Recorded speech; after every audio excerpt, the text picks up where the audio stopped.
All right, welcome everybody to Mondays Are for Marketing. I am with my special guest, Luke Shankula. How are you doing?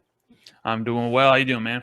Hey, good man. I'm glad I got you on the show. I've seen some great stuff about what you're doing for for the mortgage industry and your clients, and a lot of people talking about the success that you're helping them obtain. So I'm Sure. glad to be able to get you on the show. Yeah, absolutely, man. And thank you for having me. It's a pleasure. And like I said, man, I love the background. That's good. I know a lot of people are working on trying to make the background of their videos look good, and for me, it's just not the green screen. Yeah, the green screen, yeah, especially these days with Zoom, everybody's using those like weird virtual backgrounds. It's always kind of funky because if you don't have a green screen, it looks kind of weird too. Right, You just kind of have like these blocks, especially if you have like when I have headphones on, just with these little like blocks around your head. So, right, it's just show your background. I think it's okay as long as it's not like closed or something. I guess. right. Yeah, as long as it's not the bathroom. Yeah, yeah. Well, these Yeah. days with COVID, I'm sure people are working from home, quite a bit more than they have in the past. So that's probably a bigger reality than we think. Right, it probably is. They're like, I'm in the kitchen. I don't want the fridge as my background, so I've Right, got to use right. the green screen. Yep. But yeah, I'm sure people are working from all different places. Yeah. I've seen that, one time during COVID that, hotels weren't having guests. So they were renting out rooms during the day for business people to come in and, sit in the room and do their work where it was Yeah. quiet because they couldn't Sure. go to their office. That's true. That's interesting.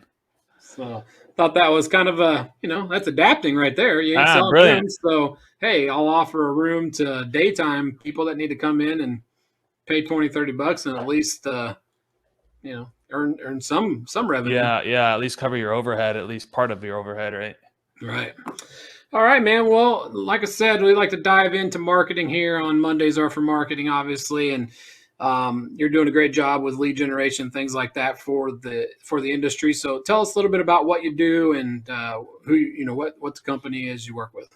Yeah, sure. So, company's Paragon Digital Marketing Group. We run a program called Loans on Demand, and we work with a little over 70 loan officers, just kind of helping them generate leads, but providing them with a full-blown system on leads, right? Because one of the biggest things that I learned over the years, I started out way back, it hasn't been that long. 2017 is kind of when I got my jump into marketing, started running ads for people. And first things first, I started, how can I get the cheapest cost per lead, right? That's ultimately what new people, when they're starting out, like, I want to get the cheapest lead, only to find out that typically the cheapest lead isn't the best lead. It doesn't convert, things like that, right? And so I had to learn real quick, okay, that doesn't work. What's the next step, right? So we started doing long form leads, asking 10, 12, 14 questions. That was great, for the right people. That was a much more qualified lead, higher intent. The problem is we were finding that they were higher intent, but we were running first-time homebuyer type of ads. We were talking about 0% financing, down payment assistance, and guess what sort of people that attracted? It attracted people that were desperate, that didn't have any money, had bad credit, judgments, things like that. And so again, it was how to like sort of create an angle that will attract the higher quality people that actually may qualify for a loan, right? So having those sorts of things in mind, it was like, all right, starting to go after people that had some money, finding demographics of people that might, teachers, healthcare professionals, first responders, veterans, and even going after first-time home buyers, but just not talking about down payment assistance, not talking about 100% financing, because again, you're already going to, with internet leads, you're already going to get a bunch of crap. And so you just have to try to filter as much as possible for that side of things, right? And so the next sort of iteration that we did was starting to include a CRM, because we found that the follow-up, a lot of times loan officers were lacking with the follow-up. They didn't have their own CRM. They weren't doing the dials, things like that. And so we started including the CRM. We had long form leads already, the CRM. We started doing higher quality leads.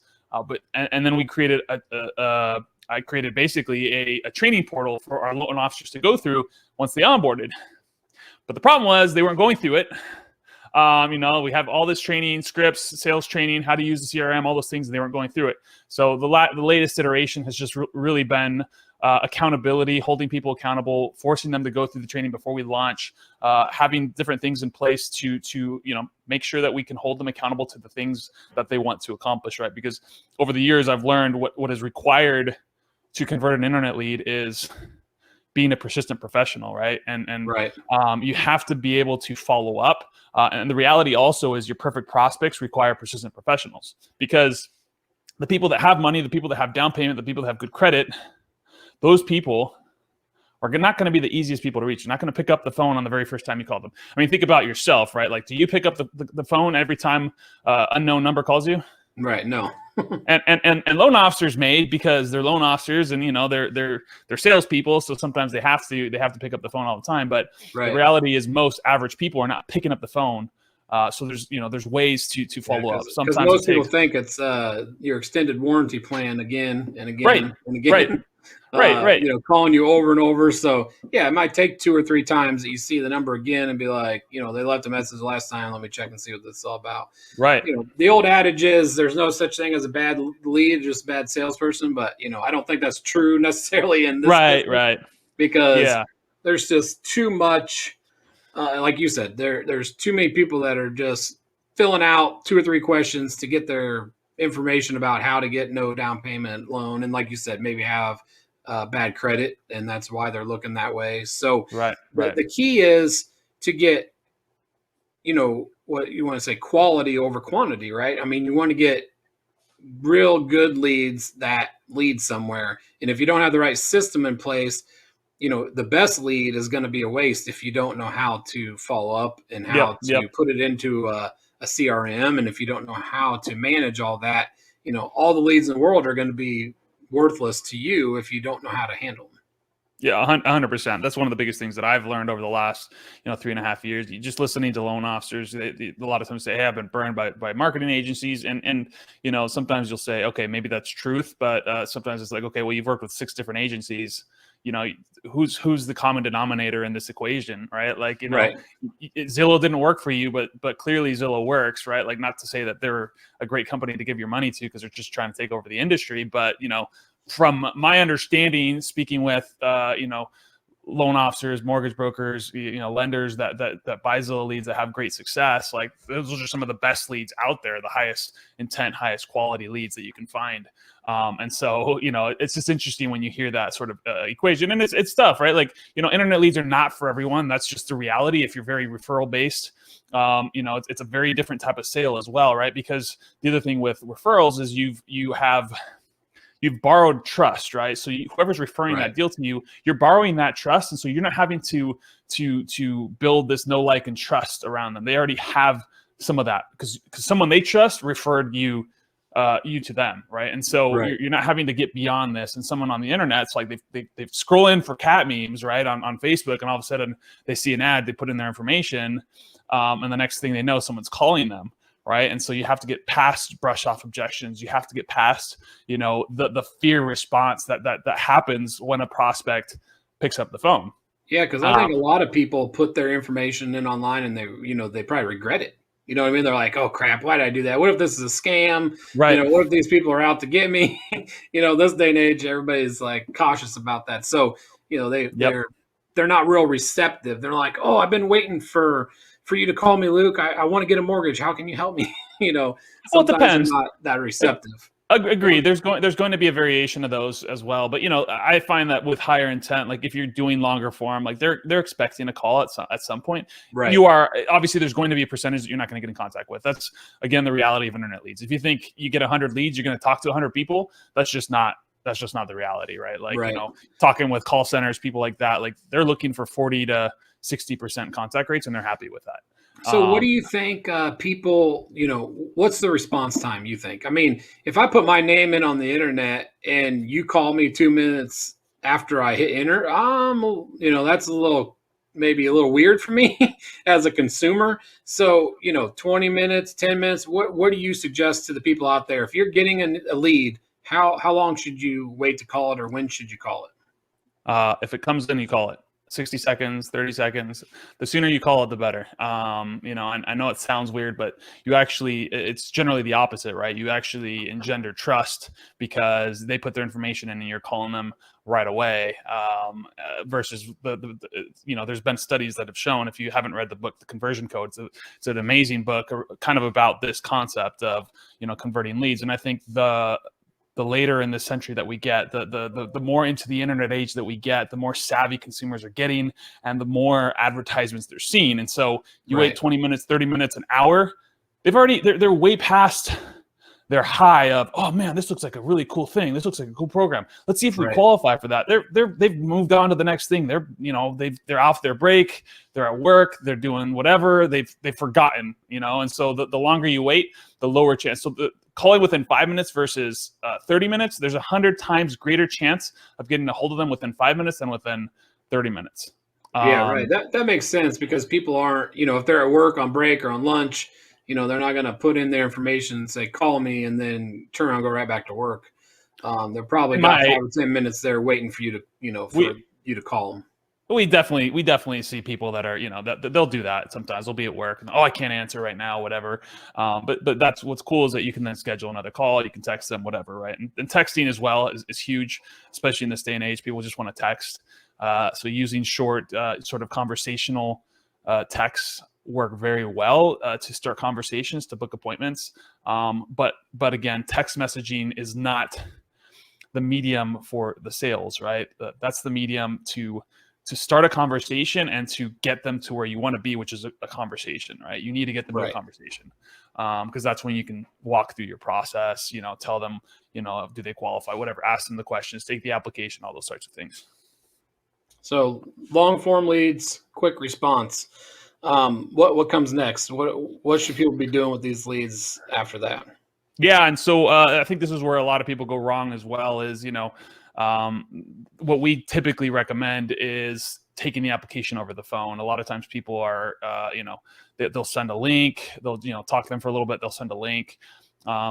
We've found anomalies. There's people out there that it works for. And while that might work pretty well for referral, it doesn't tend to work very well for most people when it comes to internet leads, right? Because you want to get them when they're hot, ask the questions. And it's funny because we had one client who's been with us it's coming up on 2 years in June. I think he almost closed 3 million from our stuff last, I think 2.5 million from our leads last month or this month, I guess. And he used to do the same thing. He's an anomaly, right? He would send out his link. He'd get people to fill out the application. But he had this mindset of they're not going to give me their social security on the phone. And he said, he flipped the switch. He started asking. He said 95% of the people were willing to give it to me. I just had to ask, right? And so the biggest thing I find, there's a balance, right? There's a balance. You gotta understand the conversation, who you're talking to. Like, you don't want to push people into taking an application because there's both sides of it. You can get a whole bunch of applications and you're not going to get docs back. So again, there's getting the best leads, finding out the highest quality leads, following up quick so you have a higher chance of getting a hold of them. Then the conversation that you have is pivotal, right? Because the reality is internet leads, they're looking for reasons to not work with you, right? They have this fear-based response. Think about when you walk into a retail store, you go into Nike, you go somewhere like that, and the salesperson walks up and says, hey, can I help you with anything? Oh, no, I'm okay. But the reality is you're probably out there, you probably have a specific shoe you want to, go look for, or you have something that you're actually looking for, but we have just been programmed. It's a trigger. We've just been programmed to push people away, right? Immediately, right? And so, like a minute later, you're like, "Oh crap! I should have asked him where this was." But actually, instead, I was like instantly like, "No, I'm good." yeah, exactly. And so we just programmed to do that. And so there's the initial brush off objection that's going to happen because they're like, again, you talked about the warranty type stuff, right? They might think it's a warranty. It's funny. My buddy who worked in he's a marketing agency that worked in HVAC, right? So the vacuum, not vacuum, sorry, the AC and stuff. And he said one of his clients was like, man, this lead's they're not working, And he's like, okay. He goes, picks up the phone, calls the guy, and the guy was like, he's like, hey, John. And the guy was like, no, this isn't John. And he's like, oh, well, did you not just fill out this? Like, hey, were you not just fill out this information about finding more information about this AC thing? And he's like, oh yeah, I actually did. I just always put a fake name in on these forms because that way I know when these people are calling me. And he ended up like closing, he ended up like actually getting the deal from that. It was just super funny because again, like those are the sorts of things. A lot of times people will take that initial, oh, I'm not interested, as like, oh, they're not interested. All right, boom. That person wasn't interested. Right. The reality is they probably, that could be just a brush off objection. They're trying to get you off the phone. You know, and again, there's nuance. Some people might really truly not be interested. But you will need to get beyond that. Fill out the form, they have some sort of interest, right? Unless they had a quick mind change, you know, within the last minute, 30 seconds, 60 seconds. Right. Yeah. And that's the thing, right? Is, you know, call them quicker. They're still gonna be hot. They're gonna remember it as well. And you call them, you know, they filled out 12, 14 questions. Again, they're filling out a lot. You know, when you just do a lead form on Facebook, it's real easy to just submit and they're like, oh, I didn't think I was going to get something.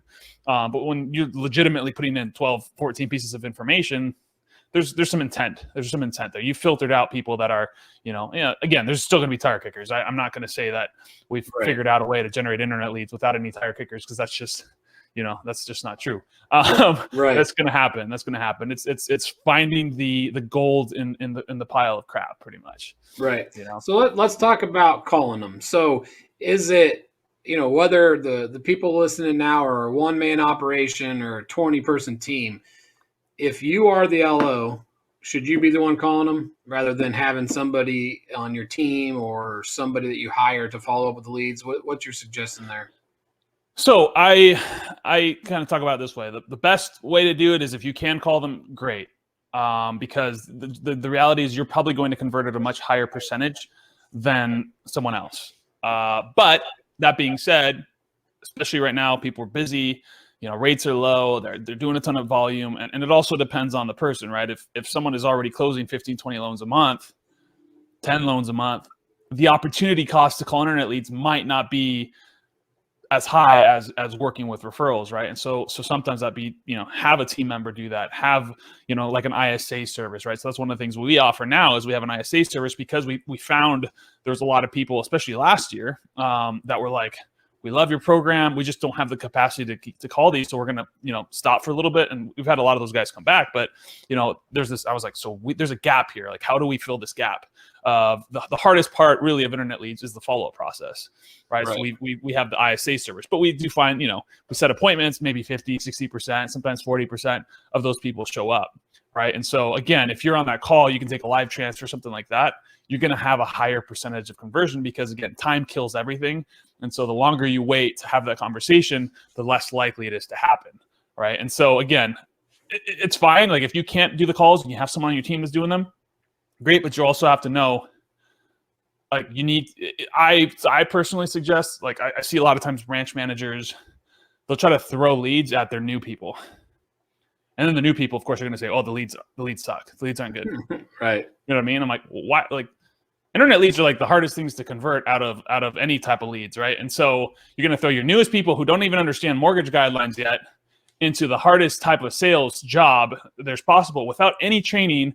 How do you think that's going to work? You know what I mean? Like in almost any other thing, like you throw those leads at the people that are experienced, right? And so, you know, I think it depends, right? Like if you have trained people, if you can push them through, if you've done it before and you can train your junior LOs, you can train your ISAs, you can train your LOs that are under you to follow up in the right way, to talk in the right way, to understand the nuances of talking with an internet lead, so be it. Great, right? But there's that balance of, you know, the person who's the loan officer is typically going to have the best conversion, typically. Right. Well, and as a loan officer, you want to be the face of your company, you know, be like, hey, you should come get a loan at, you know, blah, blah, blah. And I'm blah, blah, blah, but I'm going to have Sally call you and do everything. And you're never going to talk to me. Right. You know, that's probably kind of, like you said, it's probably higher converting when you, the loan officer, makes the call yourself. Rather than having, you know, somebody else, because they put in all their information for Luke's mortgage company and Sally calls them. They're like, well, where's Luke? Yeah. You know, like, why are you calling me? So, yeah, I get that. It's Yeah, but obviously, if you want to scale, there's scalability issues with always doing everything right. So the mindset, right, to a certain extent, yeah, that's good. But I think if loan officers want to grow, they want to have a team, things like that. They have to understand that the reality is that they're not going to be able to do that every time. right, Right, they're going to have to work on the business, on building the business, the systems, the product, and build those things as well. And I think that's the other thing that people get stuck in is, loan officers are so good at doing everything themselves, and we're, as humans, we're inherently lazy. And by that, I don't mean that we don't work hard. I mean that we take the path of least resistance, and it's much right, easier to just do things yourself than it is to teach someone to do it. Right, there's that 30, 60, 90, even 120 6-month sort of ramp up time for someone to get from newbie to maybe 75% as good as you. And right, most people don't want to go through that. But in order to scale, especially with kind of the growth we saw last year, if you want to continue to have that sort of growth into a period of time where rates aren't going to continue to be this low, at some point that's going to change, and the volume is not going to be there. What are you going to do to keep that volume there? It's going to be exponentially more work to get the same amount of deals right, in whatever 6 months, 12 months, or whenever the rates go up, right? right. Absolutely. So if there's loan officers out there that can't afford a service like yours at the right off the bat, so what are some suggestions you can give to the audience on ways to find leads? Because that's in the business that I'm in, with my group and everything else, that's all I hear. Hey, how do tell me, where do I get leads? How do I buy leads? Where do I find leads? Tell us as a new loan officer, what's the best way to find internet Right, leads? right. Yeah, and so I will say this: we actually we don't let anybody that has generally, like, we can make exceptions, but generally anybody who hasn't been in the business at least a year and isn't closing consistently 4 to 5 deals a month is not really a good fit for a program like ours. That's just kind of some of the criteria we make, because again, it's internet leads is a longer sales cycle. Mortgage in general, real estate in general is a longer sales cycle, 6, 9, 12, 18 months from the time that someone decides that they want to buy a house till the time they actually buy a house, right? The reality is also, if you're referral based, that 6 to 9 month sales cycle has been compressed because you've gotten them after they've gone through the whole, hey, they're looking at Zillow, they're checking out, online portals, they're doing all these other things. Then they get to the real estate agent, who then walks them through a couple more steps, and all of a sudden they're ready. And now, they close in 30 days. But the reality of the market is that it's not that fast.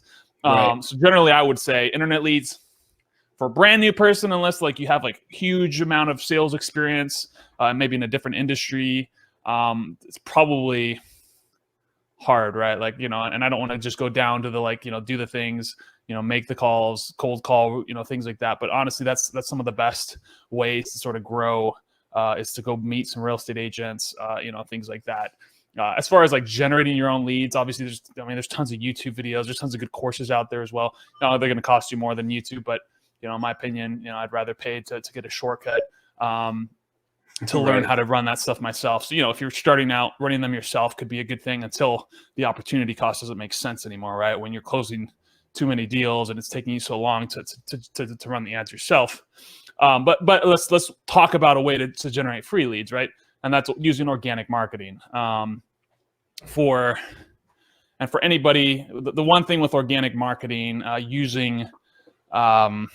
using your Facebook profiles organically, using things like that, LinkedIn, Instagram, all these other avenues. There's a lot of times it takes time, 6, 8, 12 months of consistently posting, but you can put out good content.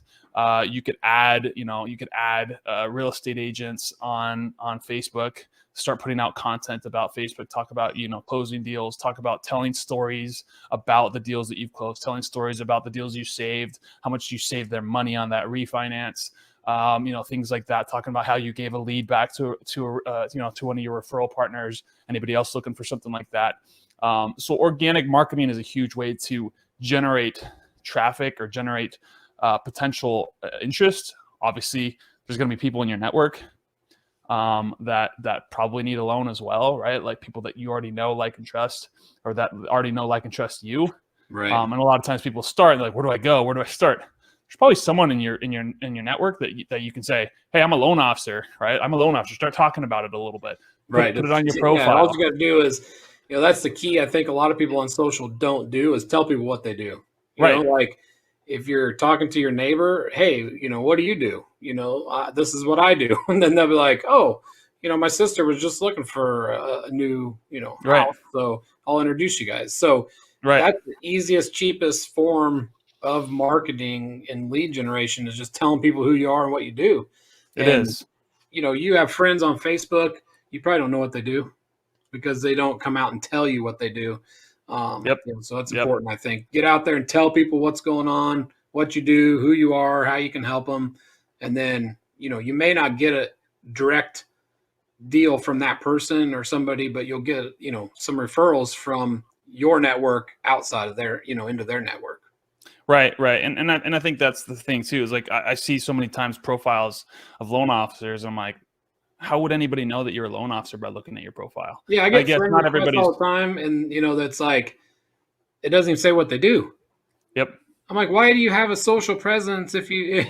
Yes, you may want to have your Facebook be personal only, Right. Right. but your friends and family and neighbors and community members that you have on your Facebook should know what you do. you Right. know, Well, exactly. And I guess that's the thing, right? I see it Facebook, I grew my business pretty much organically, just talking about what we do, right? And just right, adding loan officers and starting to work that way. And so, but I see it as a business opportunity, and it is. And I see why people don't want to do that and why it's awkward, because when you first start doing that, it is awkward talking about business. But the reality is that business really needs to be more like 10% of what you talk about, and 90% just is the normal stuff.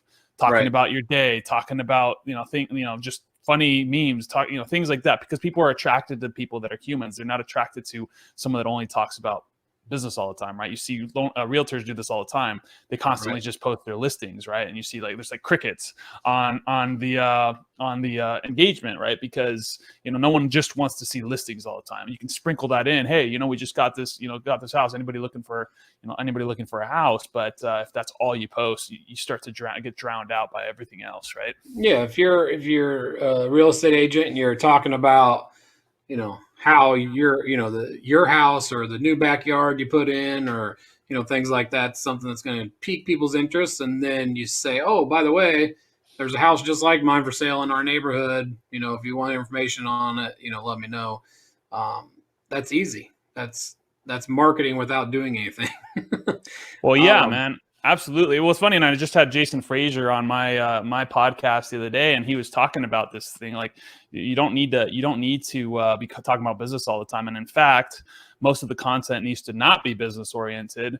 And even talking about like YouTube content and things like that. It was such a golden nugget that I took away from this conversation. But he's like, start almost being like a travel agency instead of a mortgage person or whatever. Like, people don't really need to see like, want to know what an APR is, and what DTI needs to be, and all these things, right? Like, that's good information for the person that's now been drawn into you because they've seen your other content that makes them be attracted to you. You also do mortgages? Let me check out your mortgage content too. But it was just like, it was interesting because it was just all about almost being like a lead, just showing people how to see your city in a different light. right. Was just like incredible, man. Yeah, this time of year, if you watch mine, you're just going to see a lot of fishing pictures and farm pictures of my, hobby farm. And soon the summer's coming. It's going to be the garden and the flowers. Mm-hmm. That's the majority of what I post, because that's that's me. That's what I am. That's what I do. Right. And I learned that too. It took a while. People don't want to just see post same thing over and over about your business. So, they want to learn about you as a person, and then Right. they connect with you as a person. Then they're like, oh, I didn't know he did this. He's a good guy. I want to go check out what he's doing over here, Right. Yep. with business. So yeah, makes perfect sense. Like you said, what Jason was saying is make it, I had a guy on, I think this is the first episode of this show, and he said, it's kind of like, make your Facebook like a TV show. So Right. 20% of it is, or 80% of it is the show, which is your life. 20% of it is commercials, Right. Yep. I or love that. whatever percentage you want it to be. Commercials is your business. The rest is your life or your show. That's amazing. And, I that's love. the perfect way to look at it. The way I was like, man, that's I genius. I love that because I've always talked about percentages and stuff like that, but I never thought about it as like a TV show and 20% is commercials, because that's brilliant. I mean, that, obviously you can move that percentage a little bit, 15, 20, whatever, but like somewhere Whatever in you that want it to range. be, right? Yeah, somewhere in that range. You want it to be a very small amount of what you do. And I think the other thing that Jason brought up too was stories, right? Telling stories. If it is business, tell stories about it instead of like, oh, we closed this in 21 days. Be like, Yeah. hey, here's I how see we. so many people put up just a flyer that says, close in 21 days. I'm like, Which okay, is cool. well, that's cool, but you could say, hey, Sally came to me. She had bad credit. She, had a Right. single mom, whatever, recently divorced, something that attracts other people to it. Like Right. then, Right. Right. someone else comes by as recently divorced single mom's gonna be like, oh, he helped Sally. I can jump in. Maybe he can help me too. Right, right. Well, and I see, some other good loan officers out there that what they'll do is they'll talk about like, hey, this person was turned down by 2 other lenders, and I took over the file, and I said we're going to get this done. Telling stories like that, that's going to actually attract people to like, cool, this is a cool story, and it's not me centric. It's almost centered on, hey, I just want to celebrate that we got this thing done, versus like, hey, come do business with me. Rates are 2.25, right? Like, stuff like that. Yeah, when you're putting a little picture up that says clear to close in 12 days, you're doing that to basically brag to your other LO friends. Well, and realtors. It's a good way to attract realtors, I think. Right. It's not going to so much attract consumers, but it could help. So not to say that those aren't good. Again, I don't want to like X-nay that too much, because I think that is good if you have a bunch of realtors and you want to show them, hey, we're closing deals in 20 days when everybody else is taking 60. That is a good sort of recruiting, but you don't want to overdo that either, right? Just right. But you could spend 5 minutes, make the story and the picture, and you get the consumer and the real estate agent in the same post. Yep. Yeah, I agree. I totally agree with that. The stories are always going to, be better. I agree. Right. Yeah, I think that's a perfect way, like we said, to create momentum and generate, leads, without spending money if you don't have it. Yeah. If you have, I mean, it's the whole concept of if you have more time than money, then spend your time doing the things that are going to create that money. And then when you have more money, then you spend money on things that'll save you time, right? And so, when you're first starting out, you just got to do the work, right? It just comes down to you have to learn how to be a loan officer. So that's really, that's one thing we talk about with the loan officers. A lot of times people try to get leads and give them to real estate agents, but they fail at the one thing that really needs to be solid, which is being a good loan officer, setting good expectations, and following through with what the promises are that, closing on time, things like that, versus, oh, well, I'm going to throw a bunch of leads at you, right? That might work for a short term, but if you're not following through on the things that you say you're going to do, you're going to lose that client, even though you are sending them, or I guess you call them client, but real estate agent, if you're not also, being a good loan officer, right? So. Right. And you're not going to lose just that one. You're going to lose the client. You're going to lose the real estate agent. You're going to lose all future business that they could have, given you. Right. 100%. So it's important to take care of that lead from the time it comes across, like you said, to call it right away. And it's, important to take care of that lead all the way through the process, because that could be 2, 3, 4 referrals that they send you in, the next couple of years that you're going to miss out on if you drop the ball and don't follow through with your word on what you say you're going to do and not communicate with, with the client. Yep. 100%. Awesome, man. Well, hey, I really enjoyed having you on. It's nice to meet you. And if you got any other information you want to share with the audience before we go? No, man. I mean, I guess, the other thing, if you want to check out some cool other content, I don't know, but we do have the Loans on Demand podcast. We just interview loan officers, going over kind of what their how they're growing their business without doing the traditional things of cold calling 40 realtors on Mondays, things like that, right? So we have people on there talking about TikTok, YouTube, organic marketing, using virtual assistants to grow their business, and so again, that's kind of the whole premise of that show, is just how can you go out and get more business without having to do the traditional thing. So anyway, that was a shameless plug. No, I love it, man, because, we always want people to hear from people that are doing it, Right. It's nice to be able to say, oh, okay, this person, is closing 20 loans a month and they're using TikTok to get 30% of that, and here's what they're doing on TikTok. And that's always a great thing as a loan officer, to get free value from something that you're listening to, hopefully in your car on your way home from the office. Yeah, we've had people that that done 50 million last year in personal production. We had a team that did, I think, 198 last year in personal production. Or sorry, not personal, team production. Another one that in the year and a half they went from basically zero to I think they did 100 million as a team and like 55 in personal production. And they're talking about, the ways they did it, using classes, using things like that. So, I really like to try to bring people on that are pretty heavy hitters that are doing things a little bit outside the box. But yeah. Awesome. And what's the name of the podcast again? It's called the Loans on Demand podcast. Awesome. I think we're about 15 episodes in. So we'll just keep cranking those out. Awesome, man. And how can people find you if they want to track you down? I mean, you could probably find me on Facebook, L Shankula, I think, Luke Shankula. Just search me. I don't think there's anybody else in the U.S. By that name. And then, you can check out our website, paragondmg.com if you want. But yeah, those are probably the best two ways to get a hold of me.